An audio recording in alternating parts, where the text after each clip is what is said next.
केंद्र सरकार ने 3 आपराधिक कानून 1 जुलाई से लागू करने का नोटिफिकेशन 24 फरवरी को जारी कर दिया है। यानी अब आईपीसी की जगह भारतीय न्याय संहिता, सीआरपीसी की जगह भारतीय नागरिक सुरक्षा संहिता और एविडेंस एक्ट की जगह भारतीय साक्ष्य अधिनियम लागू हो जाएगा। पूरे देश में इसकी कवायद शुरू हो गई है। पटना में बिहार पुलिस मुख्यालय स्तर पर 137 पुलिस अधिकारियों को बदले कानून की विस्तृत जानकारी प्रशिक्षण के जरिए दी जा रही है। 1 जुलाई से 3 नए आपराधिक कानून जो है वो लागू हो जाएंगे।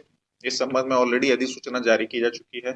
तो इसी दिशा में अपने जो भी रिसोर्सेस हैं उनको जागरूक करने के लिए, ज्ञान प्रदान करने के लिए और उनकी कार्यकुशलता को बढ़ाने के लिए एक ट्रेनिंग ऑफ ट्रेनर्स का कोर्स का आयोजन किया गया है बिहार पुलिस अकादमी राजगीर के द्वारा। जो ये नए कानून हैं उसके संबंध में जानकारी देना, ताकि उसको वो जब ये कानून लागू हों तो ये ट्रेनर्स फील्ड में जाकर के अपने अन्य सहकर्मियों को फर्दर ट्रेन कर सकें और दक्ष रूप से इन कानूनों को फील्ड में अपनी जो व्यवहारिक डे टू डे पुलिसिंग है उसमें इनको लागू कर सकें।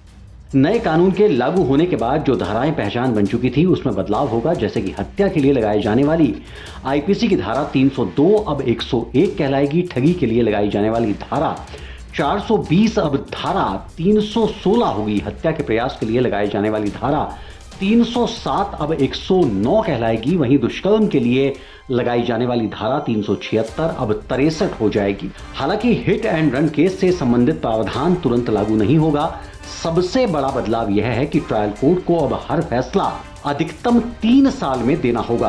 तीनों कानूनों का उद्देश्य विभिन्न अपराधों को परिभाषित करके उसके लिए सजा तय करके देश में आपराधिक न्याय प्रणाली को पूरी तरह से बदलना है। आइए जानते हैं कि आखिर कानून में इस तरह की बदलाव की जरूरत क्यों पड़ी। अंग्रेजों के दौर से चला आ रहा आपराधिक कानूनों में बदलाव की जरूरत थी, क्योंकि कोई भी कानून 50 साल बाद पुराना हो जाता है। 1860 से 2023 तक आईपीसी और सीआरपीसी और आईईए में कोई बदलाव नहीं हुआ। समय के साथ ही अपराधों का पैमाना और अपराध का तरीका भी बदल चुका है।